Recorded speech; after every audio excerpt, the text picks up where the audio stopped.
আসসালামু আলাইকুম। এসে পড়েছে তোতা মিয়া, জামু একটু মজা দিয়া। আজকে চলে আসছি গো ট্রেনে, মানে বাড়িতে ঘুরতে গিয়েছিলাম। আসার পথে, চট্টগ্রাম আসার পথে এই ট্রেনে একটা ছোটোখাটো ভিডিও করে নিয়েছি মামুর বেটা।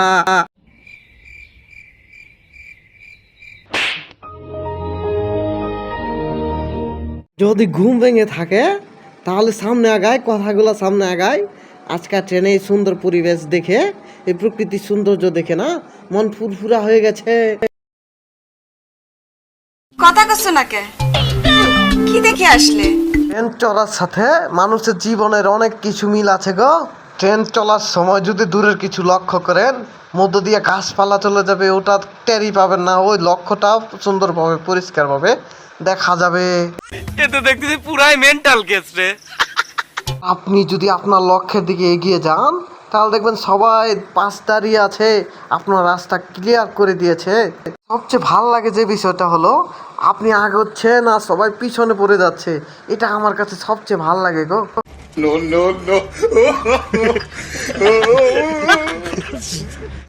এখন বলবো আসল কথা।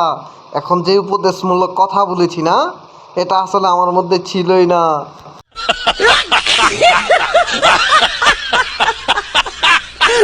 কারণ লেখাপড়া আমি কমই করেছি, দুষ্টমি বেশি করেছি মামুর বেটা। আমার জীবনে ছোটবেলা ঘটে যাওয়া একটা ছোটখাটো ঘটনা বলি, শুনলে সবাই হাসবেন কিন্তু। অনুমতি দেওয়া হল। আমি যখন ক্লাস 5 থেকে 6-এ উঠেছি গো, তখন আবুল হোসেন স্যার ছিল। এত জোরে বাড়ি দিত, বেশি বাড়ি দিত না, 2টা বাড়ি দিত, হাত লাল করে ফেলতো। কি ধরনের বড়দের মতো কথা বলছো? আমি তো আগেই বলেছি মামুর বেটা লেখাপড়া করতাম না, তাই বাড়ি তো কনফার্ম ছিল। আর স্কুলে সব স্যাররা মোটামুটি কম বেশি বাড়ি দিয়েছে গো, সেই ভয়ে লেখাপড়াই ছেড়ে দিয়েছি। একবারও কথা কি কইলা? তো একদিন আব্বু বলে যে লেখাপড়া যদি না করিস তাই প্রতিদিন 3 খাঁচা করে গাছ কাটতে হবে। আর আমাদের বাড়িতে 2টা অস্ট্রেলিয়ান গরু ছিল, তো তাই গাছ কাটা জরুরি ছিল। তা আমি চিন্তা করলাম যে স্কুলে তো বাড়ি খেতে হয়, তো চিন্তা করলাম 3 খাঁচা গাছই কেটে নি। তা আব্বা চিন্তা করলো 3 শালা গাছ কাটবে, এই ভয়ে যদি লেখাপড়া করে স্কুলে যায়।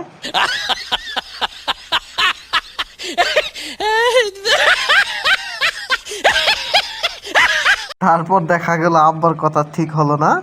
আমি প্রতিদিন 3 খাঁচা করে গাছই কাটতেছি। লাস্ট পর্যায়ে আব্বা কি করলো, ও লাঠি দিয়ে পিটিয়ে আবার ক্লাস 5-এ ভর্তি করে দিল যাতে লেখাপড়া করি। এখন বলছে হয়তো মায়ের খাবি, নয়তো লেখাপড়া করবি। তো চিন্তা করলাম মায়ের খাওয়াচ্ছে, লেখাপড়া করি। তারপর একটু একটু করে লেখাপড়া শুরু করলাম আর কি।